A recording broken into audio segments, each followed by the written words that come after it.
A bronze statue of a smiling god fell from a wagon and killed me before I could finish my sandwich.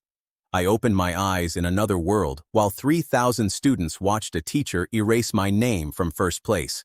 The name on the crystal board was Riven. It was mine now. The body was 17, poor, hungry, and far too calm for a boy whose future had just been pushed into a trash bin. Instructor Perrin stood beside the ranking crystal. He had broad shoulders, a red robe, and the careful smile of a man who had already been paid. The crystal used for Riven's test was damaged, he said. His score of 96 cannot be accepted. The number vanished. The crowd made one long sound. It was not sympathy. It was the sound people made when someone else fell off a chair. I looked at the crystal. A crack ran across its lower corner. The crack was old. Dust filled it. The test had not damaged anything. Then test me again, I said. Perrin did not look at me. The selection ceremony cannot wait for one student. It waited 20 minutes for Jet's carriage. That earned me a few laughs. They died when Jet stood from the first row. He wore a white coat with gold lions on the shoulders. His entrance score had been 82. The memories inside this body told me that his father had promised him control of the family mines if he finished first. Second place would make his younger brother the heir. Jet did not hate me. That would have required knowing me. I was simply a loose stone under his expensive boot. A poor student should be grateful he was allowed through the gate, he said. Do not delay the people who belong here. The sponsor families applauded. Perrin moved Jet's name from second place to first. My name reappeared at the bottom with a score of 0. 3 losses followed at once. My academy scholarship disappeared. My place in the North Dormitory went to Jet's cousin. My meal allowance dropped from 3 silver coins a day to 1. The crowd could see every change on the ranking crystal. That was useful. If I ever returned the favor, nobody could claim they had missed it. The ceremony began. Above the circular arena, hundreds of stars appeared in daylight. Each star represented a constellation searching for a student. The strongest candidates walked to the central altars first. A girl with a spear received the blessing of the Silver Huntress. A large boy received the Stone Bull. Each choice produced light, music, and a number on the crystal board. Jet stepped onto the golden altar. A red star opened above him. A lion made of fire descended through the clouds and roared so loudly that banners tore from the walls. The crystal declared that the war lion had granted him a rank C combat blessing. His first attack could release 90 units of force. The sponsor section jumped to its feet. Jet looked at me while the red light wrapped around his body. That, he said, is what first place receives. I nodded. A large cat with anger problems. 3 students near me laughed before remembering that Jet was rich.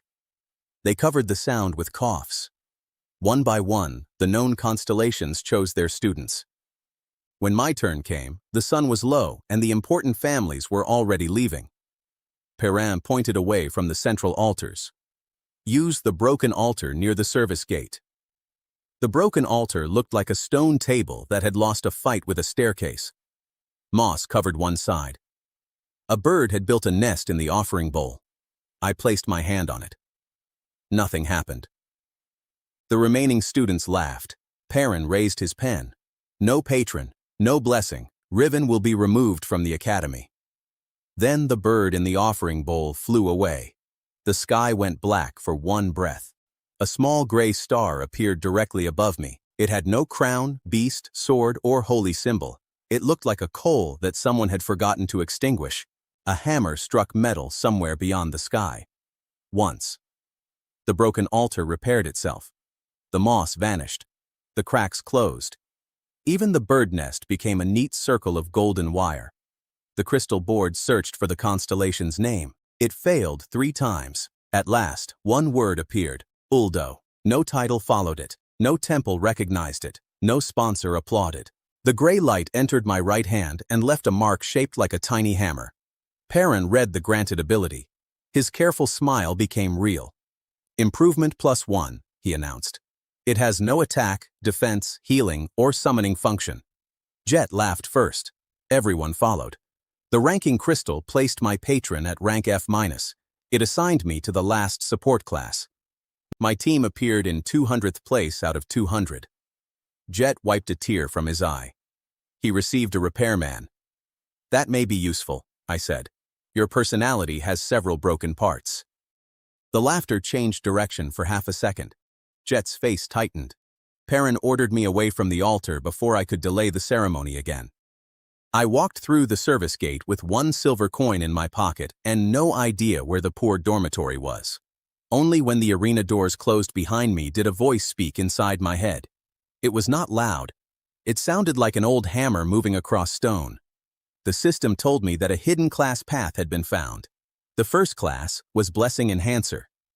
Heavenly Smith waited after 5 marks of proven victory. Creator of Divine Artifacts waited after 12. Then it explained Improvement +1. The ability could add exactly 1 to a measurable property of another person's blessing. It could not target me. The owner had to consent. I could maintain 1 improvement for 10 minutes. A rank F blessing required 10 mana.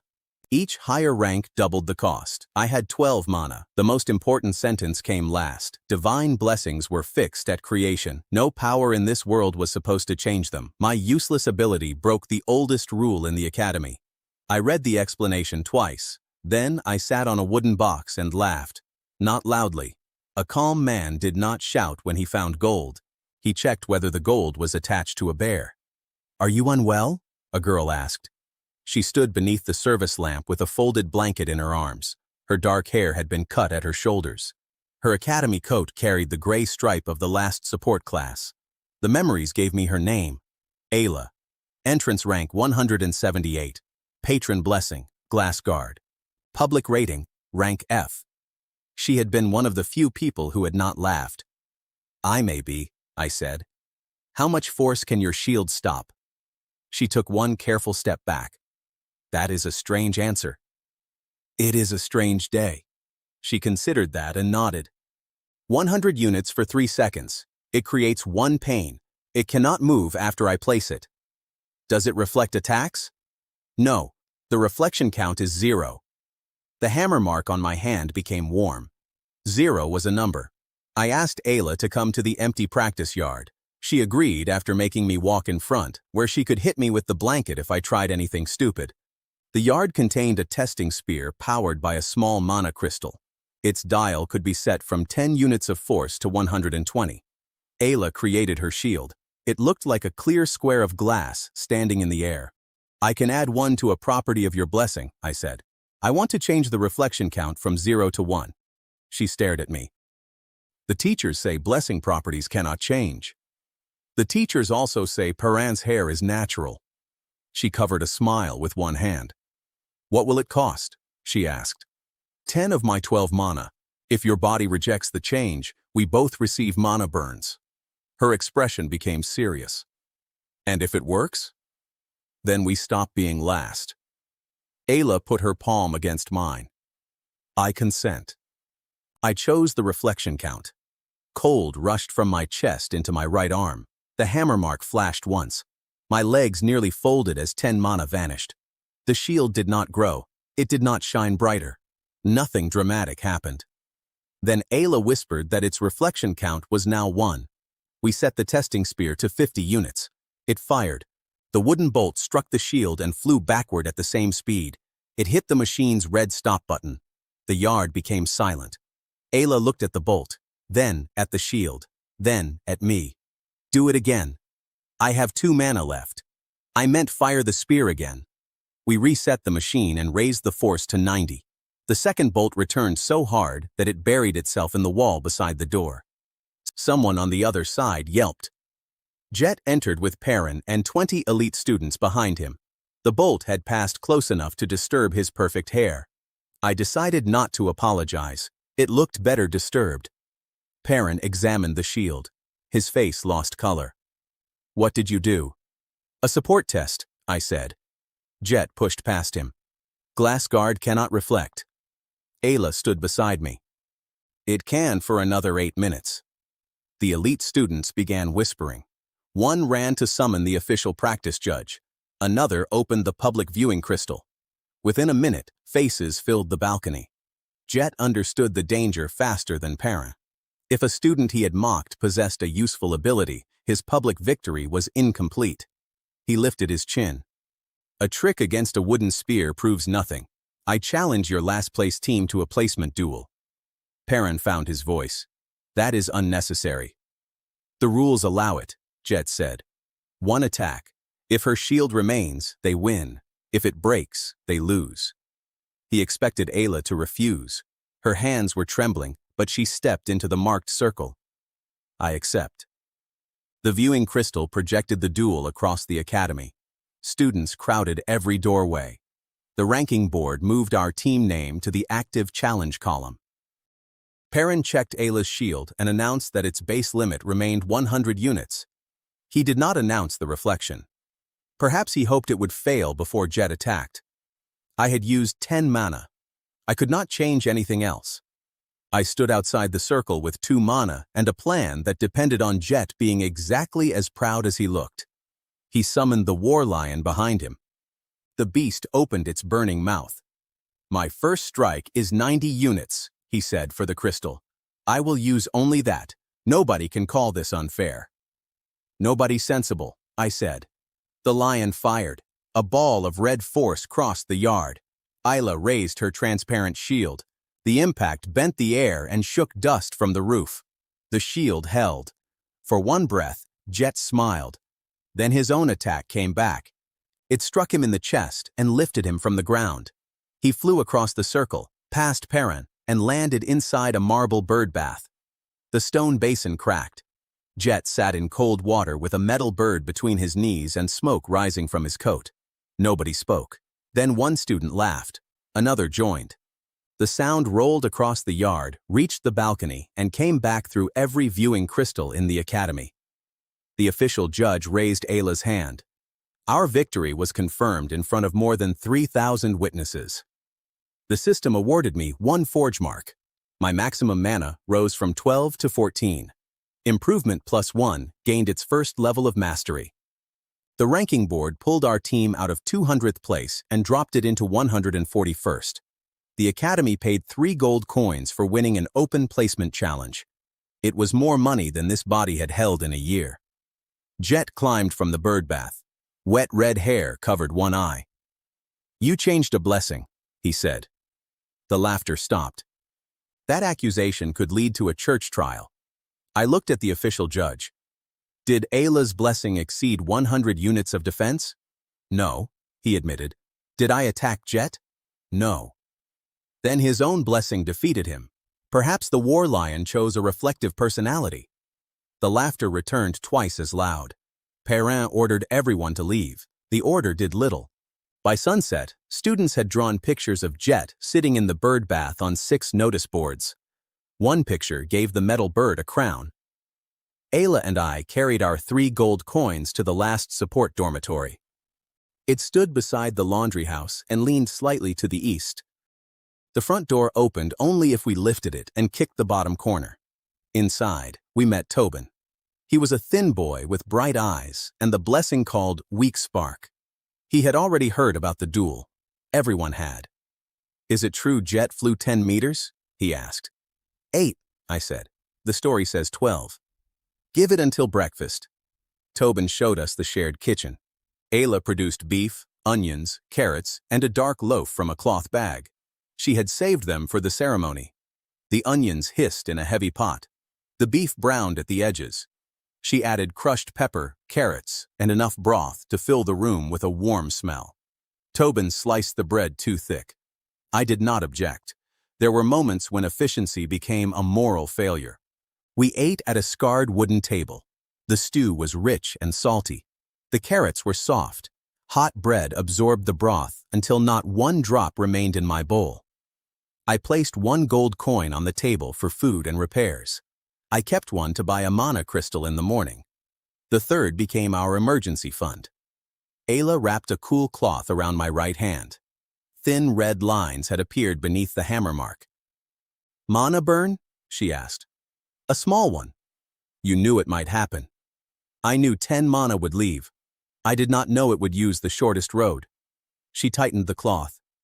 Next time, Warn me before you almost fall.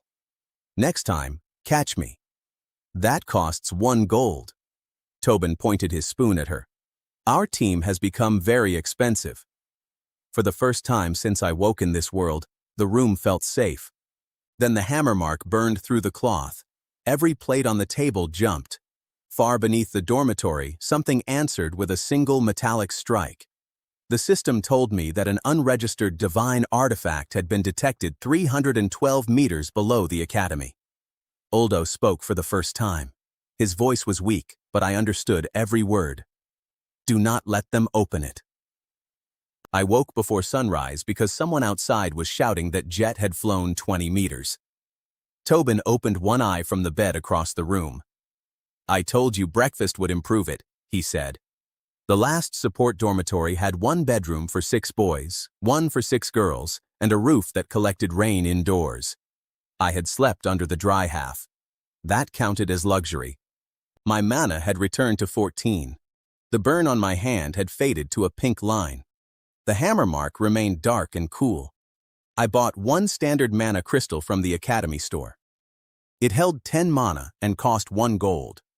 The clerk examined the coin 3 times. Students from the last class usually bought stale bread, not power.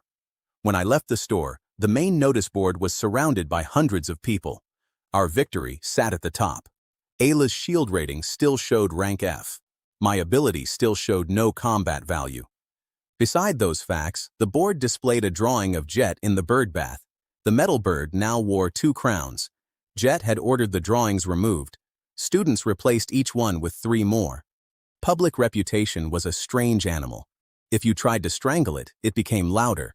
Our team had risen to 141st place, but the academy had not restored our scholarship. A red notice appeared beneath our names. The last support class would face an emergency qualification test at noon. Failure meant dissolution. Every student would lose academy status and be sent home. Perrin stood near the board with his red robe pressed and his smile repaired. One lucky reflection does not justify funding an entire useless class, he announced. The academy must protect its resources. The students around him nodded. Most did not hate us. They simply wanted our food budget added to theirs. I read the test conditions. We had to defeat 4 training guardians in 10 minutes. The first 3 were supposed to strike with 100 units of force. The last was allowed 200. The normal test for a rank F class used 1 guardian at 50 units. That seems fair, I said. Perrin looked pleased. I am glad you understand. I was speaking to the wall. It has not lied to me yet. The crowd made the dangerous coughing sound again. Perrin stepped close enough that only Ayla, Tobin, and I could hear him. You embarrassed a sponsor's son. Leave quietly, and you keep yesterday's 3 gold.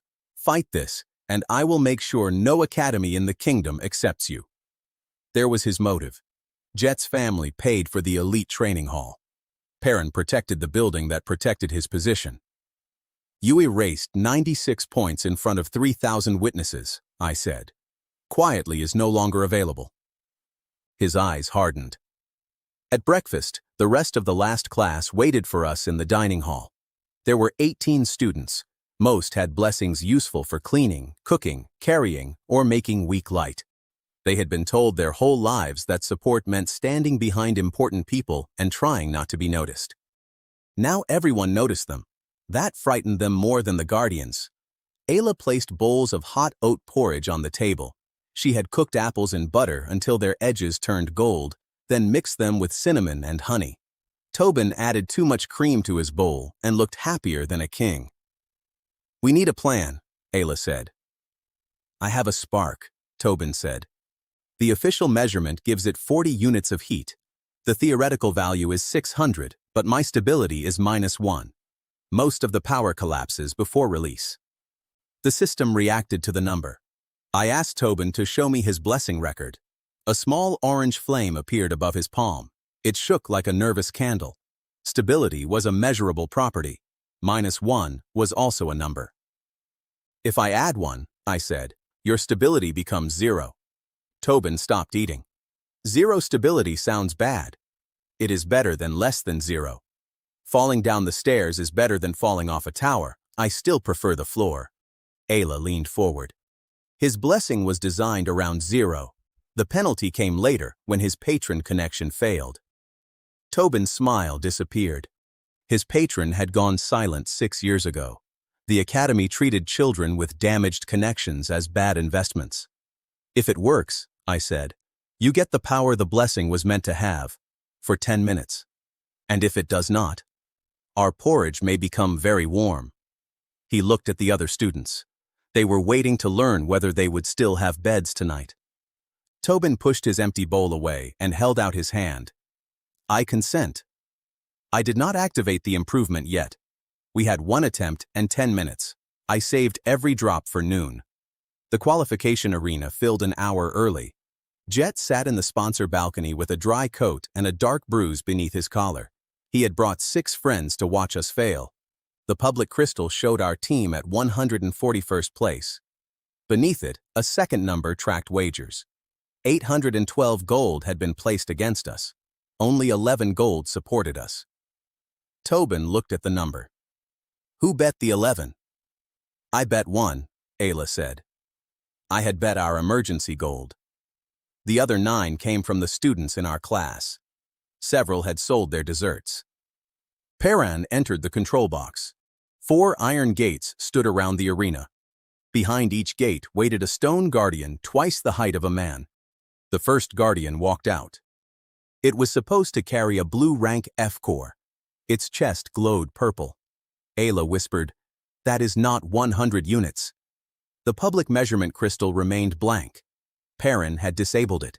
He raised one hand. "Begin." The guardian charged. I touched Tobin's wrist and spent 10 mana. His stability rose from -1 to 0.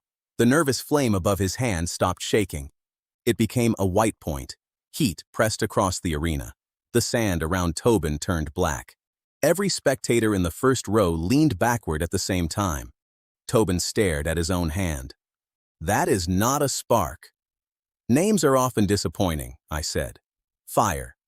He released the blessing. A white line crossed the arena and struck the guardian's chest. The stone giant stopped with 1 foot in the air. A glowing hole appeared through its purple core. The guardian fell backward. The impact shook the sponsor balcony.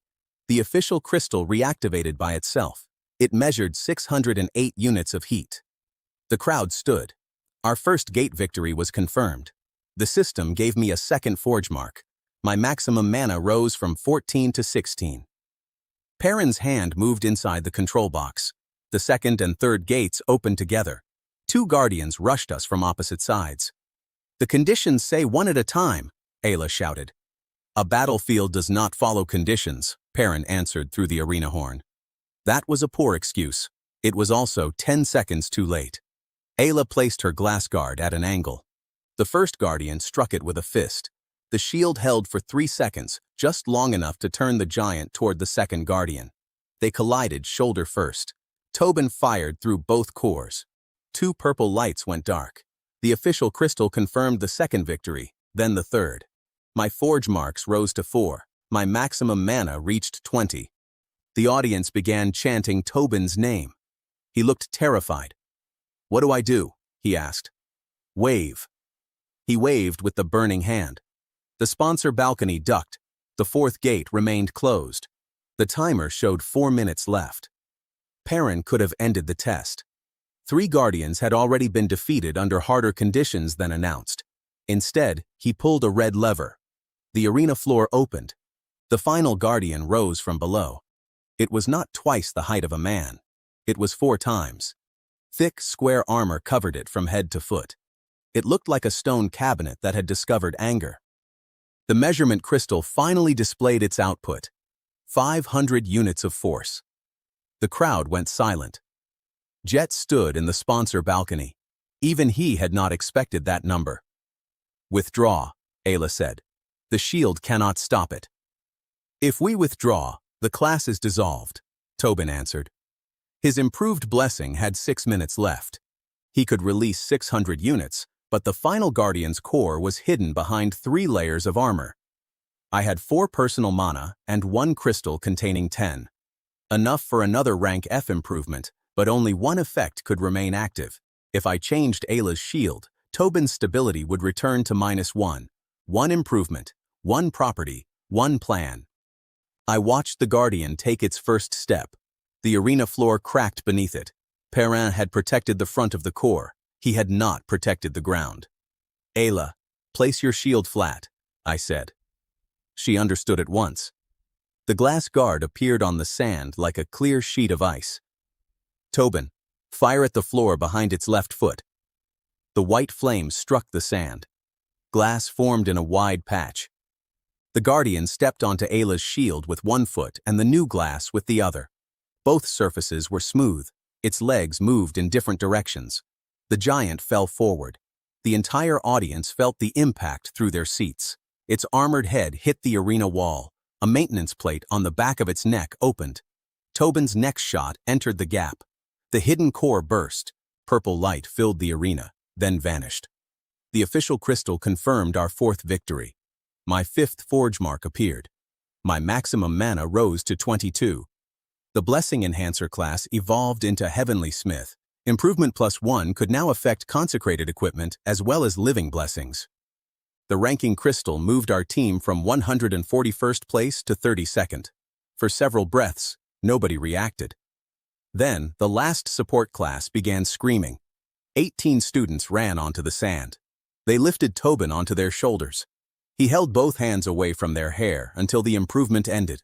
The betting board paid 11 gold at odds of 73-1.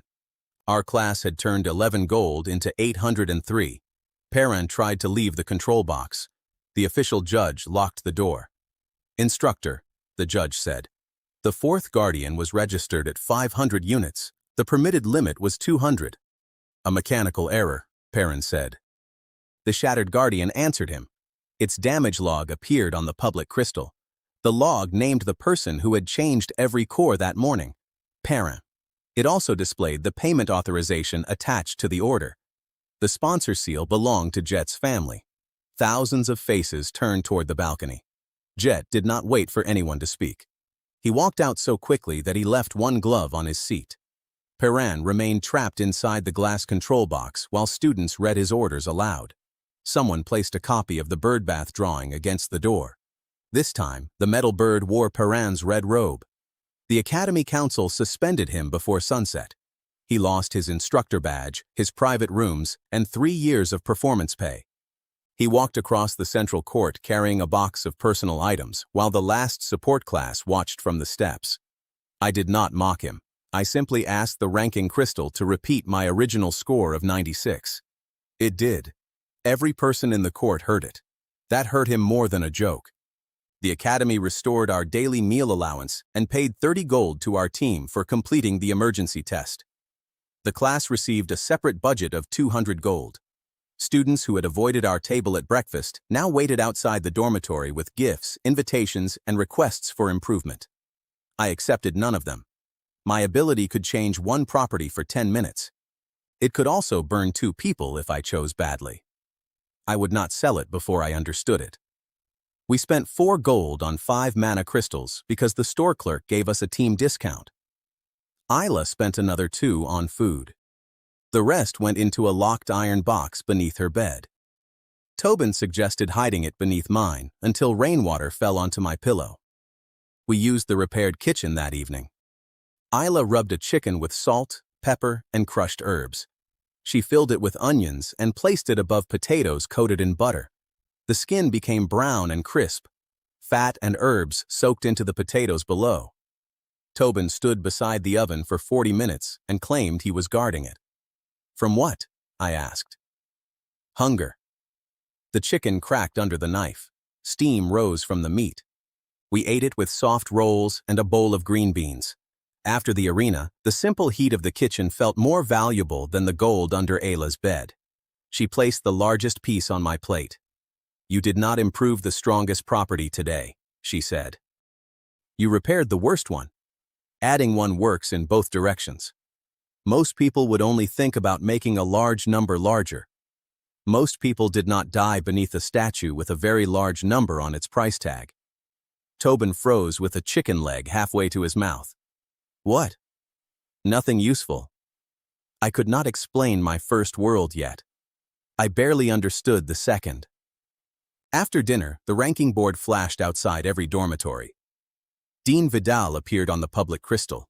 He was a narrow man dressed in blue and silver. He expressed great pride in our unexpected success. His smile was smoother than Perrin's and twice as empty. Then he announced tomorrow's tournament bracket. Our 32nd ranked team would face the Academy champions in the opening round. The champions had won 41 matches without losing. Their sponsor was Jet's family. Their equipment alone was worth 12,000 gold. Vidal promised that the match would prove whether the last support class deserved its new budget. Behind his image, I saw Perrin's payment order on a desk. Vidal's signature sat beneath the sponsor seal. Far below us, the hidden artifact struck once against its prison. By sunrise, the Academy had sold every tournament seat. Students painted gray stripes on their faces to support the last class. Merchants sold small glass shields made from sugar. Someone sold a sugar statue of Jet in a bird bath. It cost 2 silver and came with a removable metal bird. Jet bought the entire tray and smashed it. The merchant returned an hour later with twice as many. Public attention had moved faster than any blessing I had seen. Our team ate breakfast in the dormitory kitchen. Ayla fried eggs in butter and placed them over thick slices of toasted bread. Tobin covered his plate with pepper until the eggs looked worried.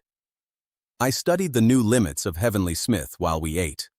Improvement +1 could now affect consecrated equipment. I could also maintain 2 changes at once, but each still required full mana. Holding 2 created twice the strain on my mind. The system compared it to carrying 2 hot pieces of iron without dropping either. My maximum mana was 22. We owned 5 crystals containing 10 mana each.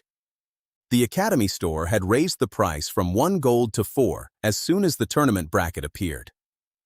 "That is robbery," Tobin said. "It is demand," Ayla replied. "Demand is robbery, wearing clean shoes." We paid 20 gold for 5 more crystals. I also placed a 10 gold bet on our team. The betting board offered odds of 19 to 1. Ayla watched me sign the slip. "Confident?" "No. I counted." "What did you count?" "How angry Vidal will look when he pays us." The tournament arena held 10,000 spectators. Public crystals carried the match to every dining hall, store, and city square near the Academy. Our team entered through the service gate because Vidal had assigned the golden entrance to the champions. The champions wore white armor covered in sponsor marks. Jet walked at their center. His war lion had advanced after yesterday's defeat. Its first strike remained at 90 units, but his new sword could store 3 attacks and release them together. That gave him 270 units in one burst. It also explained why he looked happy. The announcer introduced every champion by patron, rank, family, and list of victories. Their introduction lasted 9 minutes. He introduced us as the last support class. That took 4 seconds. The gray section of the audience shouted our names anyway. Before the first duel, Academy guards entered our waiting room and took our equipment. "Safety inspection," their captain said. They removed Ayla's padded coat, Tobin's focus ring, our mana crystal belt, and even my boots. They left us 3 old training uniforms and a cracked leather bag. The public crystal recorded everything. Vidal watched from the high balcony with his hands folded. "All tournament equipment must be approved," he said. The last class submitted its items too late. We had submitted them the previous evening. His own clerk had signed the receipt. I showed the receipt to the viewing crystal. The crowd began to boo. Vidal did not change his decision. He understood something Perrin had not. A public injustice only mattered if the victim survived it. I searched the old leather bag. It contained a strip of copper, a blunt knife, and 2 cracked mana crystals with 1 unit left in each. Heavenly Smith reacted to the copper. It had once been part of a consecrated training bell. Its blessing was simple. It could carry 1 kind of divine energy. Its remaining channels had fallen from 1 to 0 when it broke. 0 again. I smiled. "Why do you look pleased?" Ayla asked. "Vidal gave us equipment." Tobin held up the blunt knife. "This can spread butter if the butter is cooperative." "Keep it." We may celebrate later. The tournament used 4 stages. 2 individual duels came first. A support trial followed. The final stage was a full team battle. A team that won 3 stages advanced. Isla entered the first circle against the champion spear user. The spear blessing could strike 120 times in 1 minute. Ayla's shield lasted 3 seconds. On paper, the duel was very short. The champion bowed to her. "Withdraw. I do not want to hurt a support student." He meant it. That made him more dangerous than Jet. He was not angry. He was trained. Ayla looked toward me. I had 22 personal mana. I spent 10 and raised her reflection count from 0 to 1. The spear user attacked. He moved fast enough to leave pale images behind him. The first strike hit the center of glass guard with 30 units of force. The shield returned it. His own spear kicked backward and struck his shoulder. He adjusted at once. The next attack came from the side. Ayla rotated the shield before placing it. His thrust returned again and knocked his rear foot outside the circle. The judge called the boundary loss. The duel had lasted 7 seconds. The spear user stared at his foot. Then he bowed to Ayla a second time. "I understand," he said. The audience did not. They exploded. The system confirmed Ayla's victory. My forge marks rose to 6, and my maximum mana became 24. The ranking board displayed the first point beneath our gray team symbol. Vidal ordered the replay stopped after 1 viewing. The crowd demanded it again until the announcer showed it 6 times. On the final replay, someone added a drawing of the metal bird in the corner. Tobin entered the second circle against a watercaster. The improvement on Ayla ended when I released it. I placed 10 mana from a crystal into Tobin and raised his stability from -1 to 0. The watercaster filled half the circle with a spinning wave. Tobin could produce more heat, but water blocked his line of sight. "Your fire cannot reach me," the champion said. Tobin looked at me. "Do I fire at the floor again?" "The academy may charge us for another floor." He nodded seriously. "The ceiling, then." His white flame struck the iron roof above the circle. The metal flashed red. Water rose as steam. The champion's own wave filled the ring with a hot cloud so thick that he could not see the boundary. Tobin lay flat where the air was cooler. The champion took 3 blind steps and walked out of the circle. The judge raised Tobin's hand. The second victory brought my forge marks to 7 and my maximum mana to 26. The champions had lost 2 stages. Under the written rules, the match was over. Vidal stood. "The individual stages only test personal tricks," he announced. "The full team battle will decide the true winner." The rule crystal beside him flashed red. He had changed the tournament conditions after the match began. 10,000 people saw it. The gray section threw sugar shields toward the balcony. Most fell short. 1 stuck to Vidal's blue robe. Jet entered the team arena with all 5 champions. Ayla, Tobin, and I stood opposite them in old uniforms. We had no armor and no approved crystals on our belts. The guards had not searched the cracked leather bag again. I had 6 personal mana left, 1 active improvement on Tobin, and 9 full crystals hidden beneath the copper strip. More than enough power, but the strongest blessing still belonged to the enemy. Jet drew his storage sword.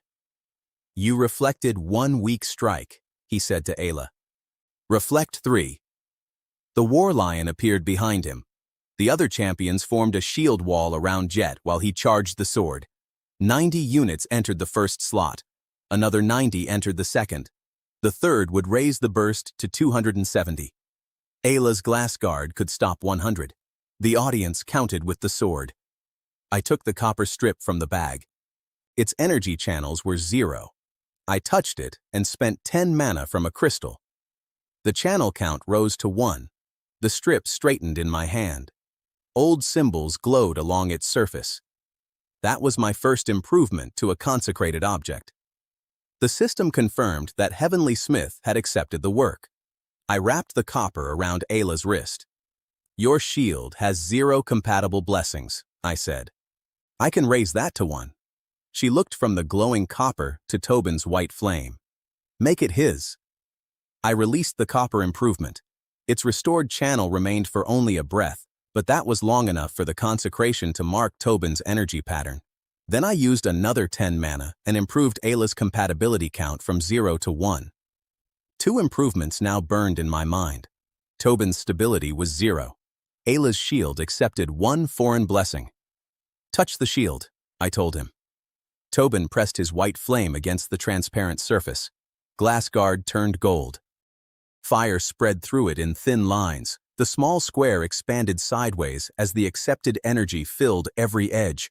It did not become stronger. It became connected. One shield appeared beside the first, then another. Each was still part of the same blessing. Together they formed a burning wall across the arena. The measurement crystal tried to classify it. The result changed from rank F to unknown. The entire arena stopped making noise. Jet released 3 stored attacks. 270 units of red force struck the burning wall.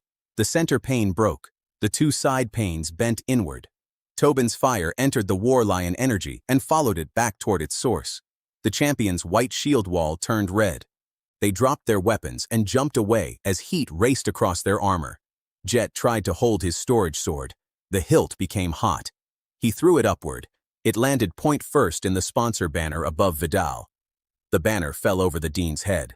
Ayla advanced behind the remaining glass panes. Tobin fed them a narrow stream of fire. The champions retreated until all 5 crossed the boundary together. Jet was the last. His heel stopped on the line. He looked at the crowd, at Vidal beneath the fallen banner, and at me. Then the burning wall moved 1 inch closer. Jet stepped out. The judge declared our team the winner. The words crossed every viewing crystal in the city. The champions had lost their 42-match record to 3 students wearing borrowed training clothes. The team victory gave me an 8th forge mark. Because Ayla had carried the improved compatibility through the final exchange, her confirmed victory gave me a 9th. My maximum mana rose to 30. Our team climbed from 32nd place to 3rd. The betting board unlocked. My 10 gold ticket paid 190 gold. The official tournament prize added 150 gold to the team account. My direct share was 50. After the 20 gold spent on crystals, I had gained 220 gold in 1 day. Students repeated that number almost as often as the victory. Yesterday, the Academy store clerk had checked my single coin 3 times. Now, 3 crystal merchants followed me across the arena, offering private discounts. Vidal removed the sponsor banner from his head. A strip of melted sugar shield remained on his shoulder. He ordered the judge to cancel the result because our copper strip had not passed inspection. The judge lifted the strip with 2 fingers. "Dean, this item came from the equipment bag supplied by your office." The crowd heard every word. Vidal changed direction. "Then the result stands. The Academy welcomes innovation." "Read the new ranking," I said. His mouth became a narrow line. The public crystal waited. So did 10,000 spectators. Vidal could refuse, but then the council would ask why. He took the announcer's horn. "The last support team is now ranked 3rd in the Academy." The gray section shook the arena. I raised 1 hand. The noise slowly faded. "And our class budget?" Vidal looked as if he had swallowed the sugar shield. "Restored in full."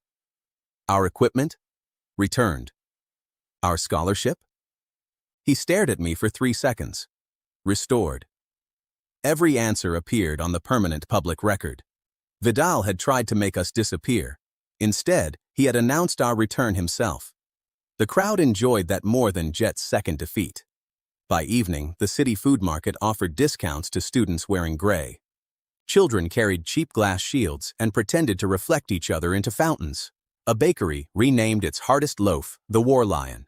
The loaf came back if a customer threw it. We took dinner to the dormitory roof, where the air was cool and the arena lights looked small. Ayla had bought river fish with silver skin. She cooked them over charcoal with salt, lemon, and green herbs. The skin became crisp. The meat beneath it separated in soft white pieces. Tobin warmed flatbread with the final heat of his ordinary spark. We drank tea sweetened with honey. Nobody spoke about rankings for several minutes. That silence felt earned. Tobin eventually carried the empty plates downstairs. He claimed he had forgotten the honey jar. He took the honey jar with him. Ayla sat beside me near the roof edge. "You trusted my shield before you knew it would work," she said. "You stood beside me when my score was 0. That was different." "Yes. It was harder." She looked away, but I saw her smile. The hammer mark on my hand had become red again. 2 simultaneous improvements had left deeper burns. Ayla poured cool tea over a cloth and wrapped it around my palm. "You keep paying the price where nobody can see it," she said. "The crowd likes clean victories." "I do not care what the crowd likes." That was the first time anyone in this world had said something I fully believed. The academy bells rang before I could answer, not the tournament bells. These were the 7 iron bells used for a church inspection. White carriages entered the central court. Armed priests surrounded the dormitories. At their center walked Savio, the capital representative of the Church of Constellations. He wore no gold. His plain white coat made Vidal's silver uniform look like festival clothing. Students stepped aside before anyone ordered them to. Savio stopped beneath the ranking board and watched the replay of our burning shield. Then he looked directly at the dormitory roof. "Riven," his voice said through every public crystal, "you are accused of altering divine blessings. That crime carries permanent severance from your patron." Uldo's hammer mark struck once against my bones. The arena floor split from one end to the other. Deep beneath the academy, a sealed machine began to wake. The church sealed every gate before dawn, but more than 12,000 witnesses filled the arena for my hearing. Public crystals carried it to the capital. The church wanted the world to see what happened to people who touched divine law. That suited me. Vidal sat beside Savio on the high platform. He had removed the melted sugar from his robe. He had not removed the anger from his face. Jet sat behind them as a witness. His family sponsorship and the inheritance he had cheated to protect were already gone. Ayla stood on my right. Tobin stood on my left. The rest of the last class filled the first gray section. Savio raised one hand, and the arena became quiet. 187 years ago, he said, a blessing modifier changed the opening count of a celestial gate from 0 to 1. The city around that gate vanished. 60,000 people died. No one laughed now. Divine blessings are fixed for a reason. A shield may be weak. A flame may be unstable. Those limits may protect more lives than they harm. He turned to me. Do you deny changing the properties of 2 blessings? No. The direct answer disturbed Vidal. He had prepared for excuses. Savio continued. Do you understand that your ability may be more dangerous than any combat blessing in this academy? Yes. Then why did you use it? Because Perrin placed 500 units of force in front of students who could stop 100. The public crystal showed the Guardian record from yesterday. Perrin's name remained attached to the illegal setting. I changed 1 number, I said. He changed 4. Only one of us asked for consent. The gray section applauded. Savio did not silence them. Vidal did. This hearing concerns divine law, not an instructor who has already been punished. Perrin did not act alone, I said. Vidal's eyes moved toward the public crystal for a fraction of a second. Savio noticed. Do you possess evidence? He asked. The arena records, equipment receipt, and Guardian command log were erased. Vidal spread his hands. Then he possesses suspicion. I possess a pattern. Patterns are not proof. He was right. That was why he sounded confident. Savio placed a clear crystal on the table between us. It was a church witness stone. It measured lies, blessing changes, and hostile intent. The law gives an accused modifier 3 proofs, he said. You will demonstrate control, necessity, and restraint. If you pass, I will inspect your ability instead of severing it. If you fail, your bond with Uldo ends today. The hammer mark became cold. Uldo did not speak. What are the proofs? I asked. 3 iron circles opened in the arena floor. A white guardian rose from each. They carried severance blades made to cut the link between a student and a constellation. Each guardian will attack for 1 minute, Savio said. Their output is fixed at rank D. You may improve one ally. You must stop them without killing a person or damaging the witness stone. A rank D target would have cost 40 mana to improve. Ayla and Tobin remained rank F. Improving them cost 10. That difference was my entire strategy. Do the Guardians attack together? I asked. One after another. Vidal leaned toward Savio. They exchanged a few words I could not hear. The first Guardian entered the circle. I touched Tobin's wrist and raised his stability from -1 to 0. 10 mana left me. The improvement would last 10 minutes, long enough for all 3 proofs. The first Guardian released a field that absorbed heat. Tobin's white flame bent toward its chest and vanished. The crowd murmured. Vidal smiled. I watched the Guardian's feet. The absorption field pulled only energy. It did not pull matter. Make the sand hot, I said. Tobin fired into the arena floor in a wide circle. The sand melted into orange glass. He stopped before it touched the witness stone. The Guardian stepped forward. Its iron foot sank into the molten surface. The absorption field drank the heat and cooled the glass around its leg. It trapped itself. Ayla placed glass guard behind its back. Tobin struck the shield with a weak side pulse. The Guardian tilted forward until its severance blade touched the ground outside the circle. The judge confirmed our first proof. My forge marks rose to 10. My maximum mana became 32. The second White Guardian rose. Its body separated into 6 smaller pieces. Each piece carried part of the severance field. They moved around Ayla's shield and rushed Tobin from every side. 1 minute, Savio reminded us. I could not improve another property without ending Tobin's stability. I had to use what we had. Small flames, I said. 6 of them. My blessing creates 1 release, Tobin answered. Then make 1 release travel. Ayla created her shield at knee height. Tobin fired across its smooth surface instead of through it. The white flame became a thin ring. Ayla turned the shield with both hands. The ring swept around us.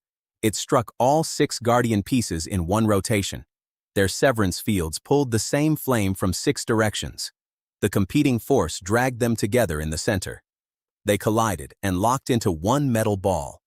The Guardian ball rolled across the boundary. The second proof was confirmed. My forge marks rose to 11. My maximum mana became 34. Savio's expression did not change, but he leaned forward. Vidal whispered to a priest near the control gate. The third Guardian climbed into the arena. It was supposed to be identical to the first 2. It was not. Black lines covered its white armor. A second core glowed behind the first. The public measurement crystal read rank B. 160 units of mana would have been required to change it. Its attack output rose past 800. Savio stood. Stop the proof. The Guardian ignored him. Its severance blade pointed at my chest. The black core released a chain of light. Ayla moved in front of me. Glassguard took the first impact and shattered in less than 1 second. The chain struck her shoulder. She fell. Every voice in the arena stopped. Something cold moved through me. It was not fear. Fear was noisy. This was a calculation with only 1 acceptable answer. Tobin's improved flame could release 600 units. The Guardian could absorb energy and strike with 800. Its front core was a false target. The real black core sat behind it. The Guardian advanced. I lifted Ayla and placed her behind the witness table. Her shoulder was burned, but the severance chain had not touched her patron bond. Can you make 1 more shield? I asked. She opened her eyes. For 3 seconds. I need one. She placed glass guard inside the Guardian's open chest, between the white core and the black one. Tobin understood before I spoke. He fired at the false core. The Guardian absorbed the flame. Energy rushed through its body toward the hidden black core. Ayla's shield stood between them. The absorbed power struck the glass from inside. It reflected once. The Guardian had created the reflection property for us by placing 2 cores around 1 barrier. My improvement remained only on Tobin's stability. We had not broken the trial rule. 600 units returned into the false core. The white armor burst outward. The guardian stopped one step from me. Its severance blade fell into the sand. The official judge confirmed our third proof. My 12th forge mark appeared. My maximum mana rose to 36. Heavenly Smith evolved into creator of divine artifacts. The system told me that improvement +1 could now touch the works of gods. The arena only knew that a rank F support team had destroyed a rank B church guardian. The gray section rose first. Then the other students, and even the sponsor balcony followed. Savio walked down from the platform and examined the black core. This guardian was altered after it entered academy storage, he said. Vidal pointed at me. He is the modifier. That accusation was almost clever. Almost. Riven was under church guard all night, Savio said. Then one of his allies did it. Tobin looked at his own hands. I once repaired a chair. Isla sat up behind the table. It broke again. Even Savio's mouth moved slightly. Vidal ordered the public crystal turned off. It went dark. The arena erupted. Students shouted that the proof was being hidden. City viewers sent so many connection requests that the remaining crystals began to ring. Savio faced Vidal. Restore the record. The black core damaged it. The central witness stone had split during the explosion. Its light was gone. Its number of surviving records displayed 0. Yesterday, I could have changed consecrated equipment. Today, I could touch divine work. I placed my burned hand on the broken witness stone. The system classified it as a rank C divine artifact. Improving one property required 80 mana. I had 20 personal mana left. 7 full crystals remained in the leather bag. Together, they contained 90. Enough. I selected the number of recoverable records. 0 became 1. Cold tore through both arms. 6 crystals went dark. The 7th cracked. My knees struck the floor, but I kept my hand on the stone. 1 point of light appeared inside it. The public crystals across the arena turned on together. They did not show the battle. They showed the storage chamber at midnight. Vidal stood beside the third guardian. Perrin was with him, no longer wearing his instructor badge. Vidal placed the black core inside the white armor and ordered Perrin to erase the command log. His voice filled the arena. If Riven survives, the church will take him. If he dies, the problem ends. Either result protects our sponsor contracts. The recovered record continued. Perrin asked about the students near Riven.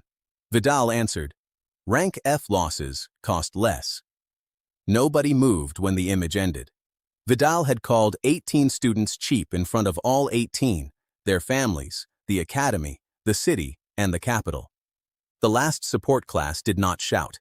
They turned their backs on him. One section after another followed. 10,000 people faced away from the dean's platform. Vidal stood alone above a silent arena. That was his public defeat. Savio removed the silver chain of office from Vidal's neck.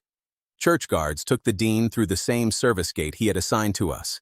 Outside, merchants had already replaced his portrait on the tournament posters with a broken witness stone. Perrin was arrested before noon. Jet's family accounts were frozen. Jet himself admitted that his father had paid for the false entrance ruling, but the recovered record showed he had not known about the lethal guardian. He lost his team rank and sponsor rights. He kept his academy place at the bottom of the ordinary class. The ranking board placed his name one line above where mine had begun.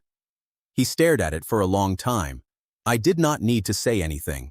The church declared my 3 proofs successful. Improvement +1 received a legal provisional rating of rank B support. Our scholarships became permanent. The Academy Council awarded 500 gold in compensation to our class and removed Vidal from every public record of the tournament. By mid-afternoon, students who had called us useless were carrying gray ribbons. The city newspapers printed the number 0 on their front pages. 0 was not nothing. 0 was one step away from 1. Ayla's shoulder needed rest, so we returned to the dormitory instead of joining the celebration. Tobin opened the emergency food cabinet. It contained oats, 4 apples, brown sugar, milk, and a piece of butter. I can make porridge, he said. Can you? Ayla asked. I have watched you. 10 minutes later, the bottom of the pot was black. Ayla moved him away from the stove with her uninjured arm. She cooked a second pot slowly. The oats thickened in warm milk. She fried apple slices in butter and brown sugar until the edges became sticky and dark. Cinnamon softened the sweet smell. We ate from deep bowls near the kitchen window. Rain tapped the glass. The celebration outside sounded far away. Tobin scraped the caramel from his bowl. "We received 500 gold," he said. "Do we still have to live beside the laundry?" Ayla looked at the leaning wall. "The laundry has never tried to kill us." A strong argument. I could barely hold my spoon. Improving the witness stone had burned thin red lines from my fingertips to my elbows. Ayla fed me one caramel apple slice before I could object. "You are allowed to be injured," she said. "You are not allowed to pretend you are not." "Is that an academy rule?" "It is mine." I accepted the second slice. Savio arrived after sunset. He entered alone and left his severance blade at the door. Rain darkened his white coat. "The capital barrier has 6 hours of power remaining," he said. Tobin lowered his bowl. Savio explained the truth beneath the academy. The hidden divine artifact was called the First Forge. It had been built before the Church of Constellations. It sealed a gate leading beyond the sky. The creature on the other side was known as the Hollow Star. For almost 2 centuries, the Church had drawn small amounts of power from the seal to maintain barriers around the capital and 5 border cities. Vidal had increased the drain to finance stronger academy blessings for sponsors. The First Forge was now waking because its reserve had fallen below 1%. "Stop drawing power," I said. "The capital barrier will fail before dawn. 2 million people will face a star storm without protection. Opening the gate killed 60,000 last time." "For 4 seconds, Savio said. 4 seconds charged every barrier in the kingdom for 187 years. His plan was simple. Use my ability to change the state of the First Forge. Open the gate for 1 second.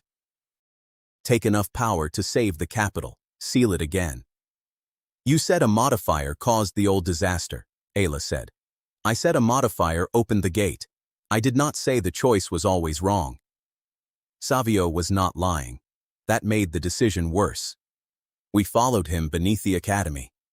The entrance waited below the broken arena floor. Stone stairs descended farther than the light. The air became hot and dry. Every 100 steps, we passed old church machines carrying blue energy upward toward the city lines. At 312 meters, the stairs ended. The First Forge filled a cavern larger than the academy. It was a black ring standing upright, with a metal door sealed inside it. Thousands of chains ran from the ring into the rock. Each chain carried the name of a dead constellation. One chain carried Uldo's name. The gray star above my soul trembled. "I built the lock," Uldo whispered. "They used me as the final chain." I approached the metal door.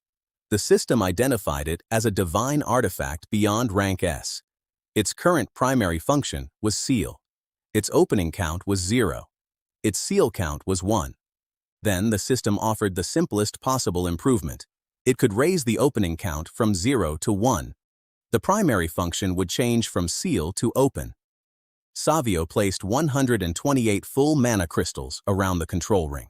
Together, they held 1,280 units, exactly enough to activate my ability on the First Forge.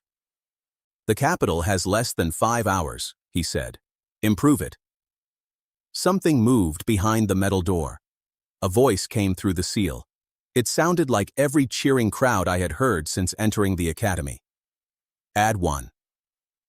The 5th day began 312 meters underground. The voice behind the door sounded friendly. Locked creatures had time to practice. The control ring showed an opening count of 0 and a seal count of 1. The system recommended opening because active functions ranked above inactive ones. It called the change useful, not safe. The capital barrier had 4 hours and 38 minutes. Savio wanted the gate open for 1 second, although my improvement lasted 10 minutes. Church wardens were supposed to force it closed. "Did that work after the old disaster?" Ayla asked. "The record ends when the gate opens," Savio admitted.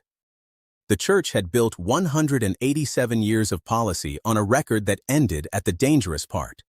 The capital gave him a reason. It did not give him certainty. No, I said. The blue energy lines trembled. Savio looked toward the ceiling, as if he could see 2 million people through 300 meters of stone. You watched one class face an illegal guardian, he said. Imagine every child in the capital standing beneath a sky filled with burning stars. I can imagine it. I can also imagine the thing behind this door reaching them. Doing nothing is still a choice. Then let me choose something else. Savio's eyes moved to the control ring. The first forge has one function. It seals or it opens. Everything has more than one property. The hollow star pressed against the other side. The black door bent outward by less than an inch. Every chain became tight. Uldo's chain glowed gray, and pain crossed my chest. The church had used his name as part of the lock. If the seal broke, he would be free. If I strengthened it, he might remain trapped forever. The friendly voice spoke again. Open the door, Riven. Your patron returns. The capital lives. Everyone wins. Tobin whispered, It knows your name. The public crystals know my name. It has been listening. Savio activated the public broadcast prepared for the opening. Images of crowded capital shelters appeared above us. The eastern sky was already red. Some viewers begged us to open the gate. Others shouted that the church had lied. The audience passed 500,000. Savio removed a white ring from his hand and placed it in the control slot. By capital authority, I am taking command of the first forge. Riven, you will perform the improvement. If you refuse, the Church of Constellations will classify you as a threat to the kingdom. You already tried that this morning. This morning, I had time. He signaled the guards. 6 rank C church guardians entered the cavern. Each could release 300 units of force. Ayla lifted her injured arm. Glassguard appeared, pale but steady. Tobin's weak spark shook above his palm. Savio gave us one final chance. Stand aside. I do not want to harm students. Then this is an easy problem, I said. Do not harm students. The first guardian attacked. I had 36 personal mana after resting in the dormitory. 1 partly cracked crystal remained in the leather bag. The church had placed 128 full crystals around the forge, but white barriers protected them. I spent 10 mana on Tobin. His stability rose from -1 to 0. White fire filled his hand. Tobin fired into the first guardian's force chain. White flame followed the energy into its gauntlet and locked the metal fist. Ayla placed her shield behind its knees. 1 weak pulse pushed the guardian over the ritual boundary. The church witness system confirmed a defensive victory. My forge marks rose to 13. My maximum mana became 38. The second guardian drew a severance blade and rushed me. I maintained Tobin's improvement and spent 10 mana on Ayla. Her reflection count rose from 0 to 1. The guardian struck Glassguard with 200 units. The shield cracked, but the force returned along the blade before the glass disappeared. The guardian spun across the stone floor. Its weapon flew into the control barrier and shut down 1 white section. The witness system confirmed Ayla's victory. My forge marks rose to 14. My maximum mana became 40. The audience count passed 1 million. Savio's expression finally changed. He looked tired. Every minute you delay costs lives, he said. Then stop spending minutes fighting us. He drew his own blessing. A white spear appeared in his hand. It was called the Edict of Dawn. The public measurement reached rank A. Its full strike carried 320 units, but Savio reduced the first attack to 90. He still wanted us alive. He threw the spear at Tobin. Ayla moved between them. Her new glass guard reflected it. The Edict of Dawn returned to its owner. Savio crossed his arms and caught the spear against his ceremonial armor. The armor recognized his divine energy. It activated its emergency restraint and locked every plate to prevent an uncontrolled release. His arms froze against his chest, his knees locked. He remained upright for 1 impressive second. Then he fell sideways. The capital watched its highest constellation inspector hit the floor like a white cabinet. Tobin stared. Should we help him? In a moment. The remaining guardians charged together. Tobin fired at the stone above them. The blast broke an old support beam. Ayla placed Glass Guard beneath the falling rock and turned it into a slide instead of a weapon. 3 guardians were pushed across the boundary without being crushed. The witness system counted 1 combined victory for the improved students. My forge marks rose to 15. My maximum mana became 42. The last support class reached the cavern stairs. All 18 students had followed the broadcast route below the academy. They carried tools, weak blessings, and every remaining mana crystal from the store. The church guards looked at them, the public crystals, and Savio lying in locked armor. They lowered their weapons. Across the broadcast, academy teachers removed church badges and border soldiers demanded the energy records. The church had wanted a rescue ceremony. It had created a vote. Ayla touched the release symbol on Savio's armor. The plates unlocked. Tobin and I helped him stand. He did not attack again. "Do you have another method?" he asked. "I have another number." I pointed to the control ring. The opening count remained 0. The seal count remained 1. "If opening from 0 to 1 changes seal into open," I said, "then sealing from 1 to 2 changes a weak lock into a stronger lock." Savio looked at Uldo's glowing chain. "A second seal will compress the pressure behind the door." "Where will that pressure go?" His eyes followed the church energy lines rising toward the capital. The same channels that had drained the first forge could carry captured power in the other direction. The network had drained power for 187 years.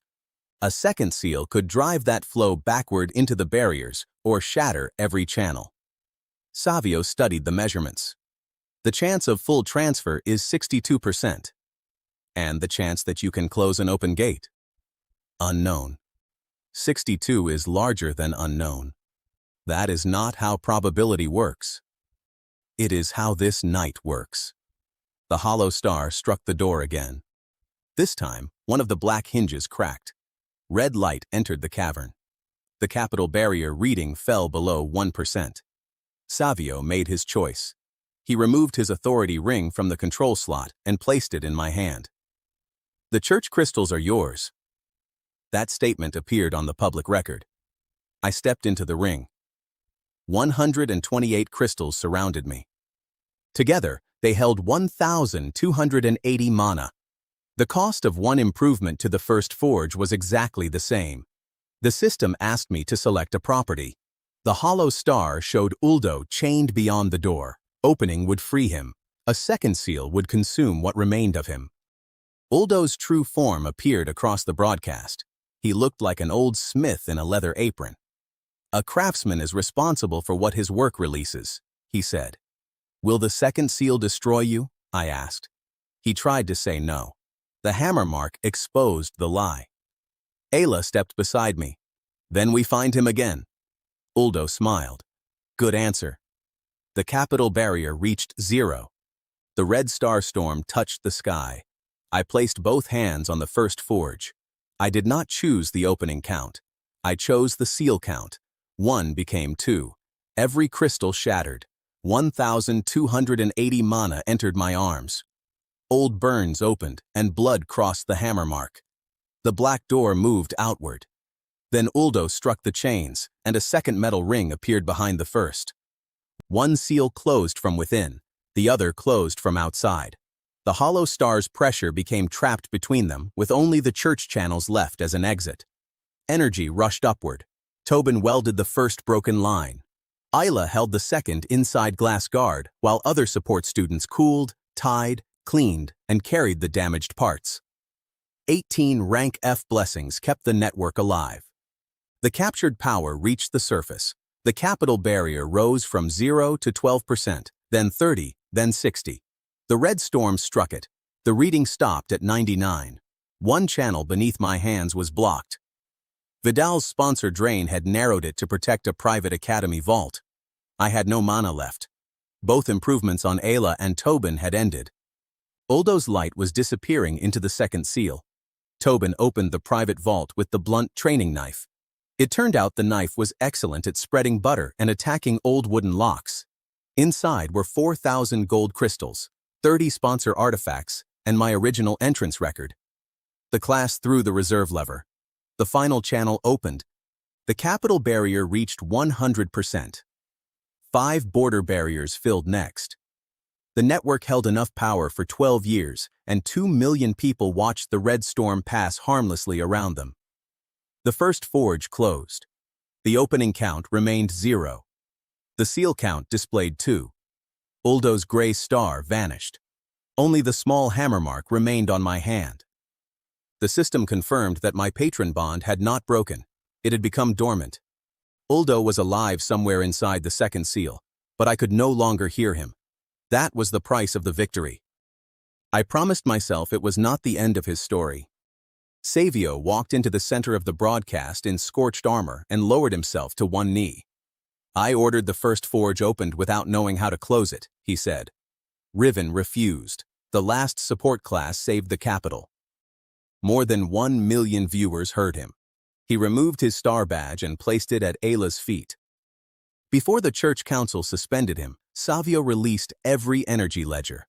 The public learned that the church had drained the seal while Vidal sold extra power to sponsors. Gray ribbons covered church steps across the capital. The institution remained powerful, but its secret was public. The Academy Council met at noon with open doors. My original score of 96 returned, and the council offered me first place among the entrance students. I refused. That ranking ended 4 days ago, I said. Use the current one. The tournament crystal used our official victories instead. Our team moved from 3rd place to 1st. The last support class received a new public name. It became the Forge class. Every student kept a gray stripe on the uniform by choice. Improvement +1 received the Academy's first legal rank S support classification. 15 forge marks gave me 42 maximum mana. I still could not improve myself or attack. Nobody laughed anymore. The private vault returned 500 gold to our class. The capital awarded another 1,000. My share after repairs was 240 gold. A maintenance agreement added 100 gold each month for the forge class, crystals, food, and safe testing. 4 days earlier, I had owned 1 silver coin and a broken dormitory door. Now the Academy paid us to decide how divine power should be used. Perrin lost his license and repaid 3 years of stolen funds. Vidal faced trial in the arena where he had changed our rules. The recovered record played before every charge. Jet returned to class without sponsor armor. He stood at the back and trained with an ordinary wooden sword. When he passed me in the hall, he stopped. My first score was 82, he said. I should have kept it. Yes. He nodded and continued walking. Some lessons did not need improvement. That evening, we returned to the leaning dormitory beside the laundry. The council offered us rooms in the North Tower. Ayla refused to move until the old dormitory was repaired for the next support class. Workers fixed the front door first. It opened without lifting or kicking. Tobin tried it 6 times. I miss the old one, he said. You fought it every morning, Ayla replied. We understood each other. The whole class crowded into the kitchen and common room. We used part of our reward for a feast. 2 beef roasts cooked slowly with garlic and herbs. The outside became dark and crisp, while the center stayed pink and soft. Potatoes roasted beneath them and absorbed the juices. Warm bread covered 1 table. Bowls of butter, honey, green beans, and baked onions filled the rest. Ayla made an apple cake in the repaired oven. The top was golden. The apples stayed soft beneath a thin layer of sugar. Tobin guarded it more successfully than the chicken. We ate until nobody could discuss another number. Students told the story of the final cavern. In one version, Ayla had reflected the entire hollow star.